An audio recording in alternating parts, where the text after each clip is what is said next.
We will now continue to live record the public comment session. As a reminder, your recorded comments will be distributed to the MTA board and be posted on our board meeting webpage and YouTube channel. Our next speaker is Charlton D'Souza, followed by Valerie Mason.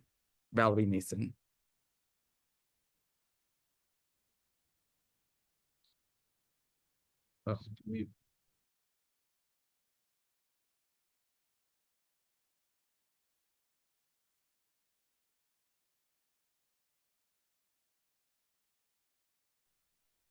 The next speaker is Eric Roman. Good morning, board members. I'm Eric Roman, Northeast Director with Jobs of America, also known as JMA. We work to ensure our public money creates family-sustaining jobs here in New York and across the country. We applaud this agency's plan to bring a rail system into the 21st century by purchasing 1,500 new subway cars and 500 new commuter rail cars as part of your 25 to 29 capital plan. We support efforts by the state to fully fund the plan in a fair way. With this investment comes the opportunity to create quality jobs in New York and throughout the country. JMA and our union partners around the country are working with agencies to adopt policies like the U.S. Employment Plan, the U.S. Department of Transportation approved procurement policy. It encourages companies making manufactured goods for the public to create jobs and ensure that this is a path to the middle class, not a race to the bottom. Implementing a best value procurement process emphasizing job quality will ensure that this $11 billion investment in upgrading MTA's transit system will create quality U.S. manufacturing jobs and allow the MTA and the public to hold contractors accountable to their job promises. Over 6 years ago, JMA worked closely with this board and the MTA staff to integrate the U.S. Employment Plan into the R211 RFP to purchase new rail cars. This $3.7 billion contract, now valued over $4 billion, has the potential to ensure that our public spending contributes to good community-sustaining jobs. Public transparency is also a core principle of this procurement tool. If companies receive billions of dollars in public money, the job commitments they make and their progress towards complying with those commitments must be disclosed to the public. The U.S. Employment Plan worksheet provides a readily usable reporting tool for stakeholder engagement. JMA and its union partners are eager to work with the MTA again to ensure these same requirements are part of the bidding process for the next round of rolling stock purchases. Thank you. The next speaker is Catherine Garcia, followed by Michelle Danglave.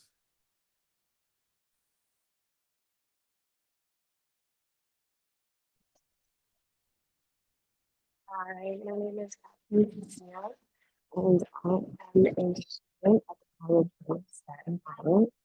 And students like myself rely on the MTA to get to and from school. And unfortunately, the public transit has a bunch of issues and serious obstacles, such as bus delays and interruption in service that make us late to our classes and exams. And especially, there's a topic that I want to touch upon is that the 62 bus. Personally, I have to take 2 to 3 buses to get to campus, and then the 62 isn't available to go all the way inside the campus. So I have to walk an extra mile and a half or a mile to get to my certain class, and that just delays everything. As well as the S93 bus, it's always overcrowded and there's a long wait for 45 minutes. Overall, I just feel like the MTA needs to work on better servicing for the needs of college students and the community by fixing their interruptions.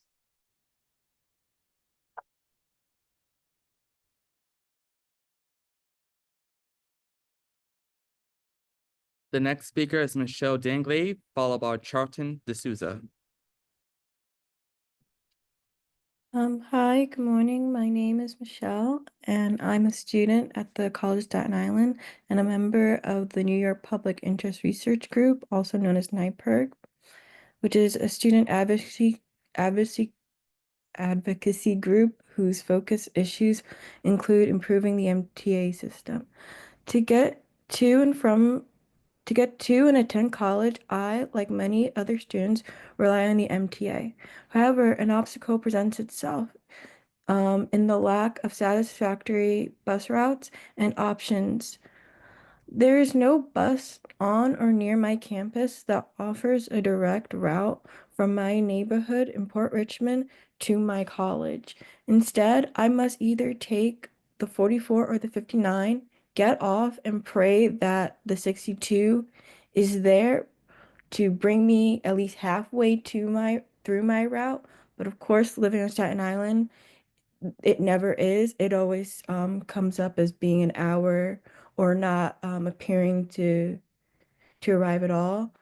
Um, so then my other option is to get off the 5944 and walk um a mile to my school's campus.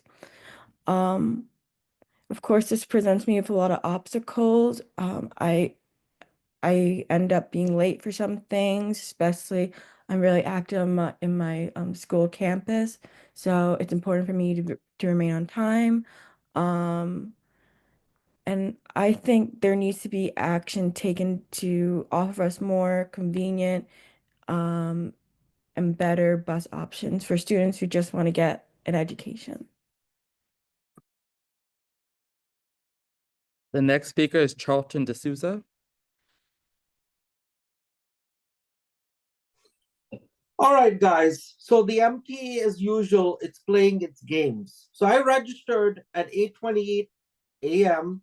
online, and I am the president of Passengers United, representing subway and bus passengers and commuter rail passengers. Yet I was bumped again, and I know who's behind this at the MTA. And let me tell you, I've already spoken to an attorney, and we plan to sue the MTA because this is clear-cut discrimination. So don't worry, keep playing your games, keep bumping me to the last, keep putting me in the overflow room. That's okay, because eventually you guys can't control what happens on the outside. And you know what, guys? We're all coming after you. We're going to be doing rallies, protests.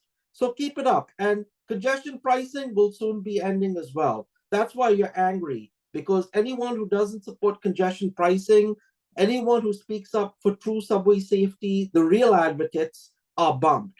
So go ahead. You can keep hiding people who have an honest opinion of your agency, but guess what? The truth will come out. And I'm glad Sean Duffy is exposing this agency for everything it is, because the corruption and mismanagement at the MTA is out of control. Why are we throwing more money at an agency that in 2008 was declared the fifth largest debtor in the United States? I wonder why. So again, guys, keep playing your games, keep doing what you do, and we'll keep doing what we do. You can't silence me. I can never be silenced. And again, you guys support Riders Alliance, Transalt. It's all a money rigging scheme where all these nonprofits are getting money from MTA contractors, and basically the MTA controls these nonprofits. But guess what? We're independent at Passengers United. We speak up truly for the passengers. And I know who's behind this at the MTA. There's two individuals who we know who it is. Thank and you for your believe me, comment. we're going to have them fired.